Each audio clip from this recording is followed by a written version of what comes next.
Okay, good evening. So, the Megadrive Mini, still haven't got a proper name for it yet, but it doesn't matter.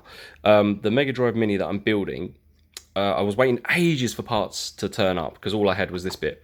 Ages for parts to turn up, a load of them turned up at the same time. So, a very quick update on what I've been doing. The Megadrive Mini itself, I decided in the end to go for a Raspberry Pi 3B Plus, and the reason I wanted to do that was I have this plan of putting every single Megadrive game, every single Game Gear, Master System, 32X, and every single Mega CD game. So I can fit it all onto one SD card, and because of that, the Raspberry Pi Zero just doesn't handle the Mega CD stuff very well. So I've gone for the 3B Plus. I am waiting for the heatsinks to turn up. I've got a heatsink, copper heatsink for the CPU and the other chip here, and one underneath. You'll probably noticed that the Ethernet port and the two USB stacked female sockets are missing. I have desoldered them, taken them off, and what I've done is, instead of a Type A USB, which is what here, there's a double stacked Type A, so you have 4 USB sockets. What I've done is I've stripped and soldered in 2 female micro USB sockets. Why have I done that? Well, when you look at the front of the machine here, these are just stickers, but I'm going to cut out the 9-pin or the faux 9-pin ports here and here, and in its place I am going to put in, so it'll be the other way around, these 2 ports here. I'm just going to slot them in the hole and glue them in. That's not in focus at all. Close enough. They're going to go inside. So there's player 1 and player 2 in there, even though you can use wireless controllers as well. If you wanted to use a DualShock 4 or a PlayStation 3 controller, you can, and then you can play 4-player games for like micro machines and stuff like that. Anyway, or any of the multi-tap games. Inside here, what I've done is I've taken out the little door for now, and I've also removed the little nub that was in the middle. This is now flush, and this little post here, because I'll probably end up either gluing it together or whatnot. And the reason is, I've been looking around at where to put the HDMI and the power, and I didn't want to mount it upside down, so the power would be there and the HDMI, focus up. The power would be there and the HDMI would be there. So what I'm going to do is I'm actually going to mount exactly as it looks here. And I'm just going to slide it forward and up a bit. So these two, the HDMI will be sticking out here and the power will be sticking out here. This, the 3.5mm jack I've just made flush, just cut off that little bit of plastic, because I'm not going to need it. All the sound's going to come out the HDMI.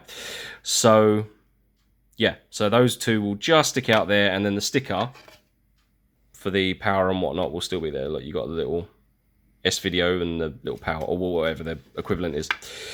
And then that gives me loads of room to put the micro switches for the power, the volume up and down I'm going to do, and then this button here I'm going to cut out and then maybe use a piece of pencil eraser just to make that rubber reset button to go here. I have tested this because, as well as the Raspberry Pi turning up, oh my god, trying to do this with one hand, as well as the Raspberry Pi turning up, Samsung, what is that, Evo 128, yeah, there it is. I'll just put it down here. The 128 gig micro SD, which is exactly the same as what's in the PlayStation Legacy. So I've been using the PlayStation Legacy image on there for now, just to test things like the ports and everything else, and it is absolutely a-okay. So now I know that it works and all the soldering's good. What I'm going to do is start shaving, like I have been, doing here, just shaving off bits of the case, just so I can mount the board in, and then literally all I have to do is mount those two in here, mount the switches here, which then go to the GPIO. I need to drill out this little plastic nub here. That's not actually a light. I've got to drill out that plastic nub, and for that I actually have, he says, can't find it, here we go. I actually have these tiny little LEDs. So, I mean, they come in packs of 10, but I'm going to put in one of those, might shave it down a little bit, and then that little end will poke out here. So this will be the drive light. So every time it accesses the SD card, it'll flash this little drive light. So all in all, it's going quite well. I'm just waiting for the heat sinks to turn up, some cables, like little DuPont cables.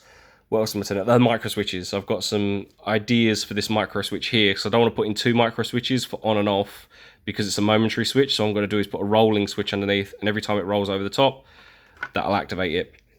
So I am waiting for a few little micro switches to turn up. Other than that, it's pretty much good to go. All that's left to do now is literally just the image, and that's copying on games and doing all the screensaver. I'm going to have exactly the same as before, like the PlayStation Legacy. When you leave it 50 minutes, it rolls PlayStation ads, like classic 90s PlayStation ads. So what I'm going to do is get classic Megadrive ads, put them into a video file, and then when you leave it for 10-15 minutes, it will roll that video of what was it? There was the guy, the barber ads. I don't know if you've ever seen the British Megadrive ads, but they were amazing.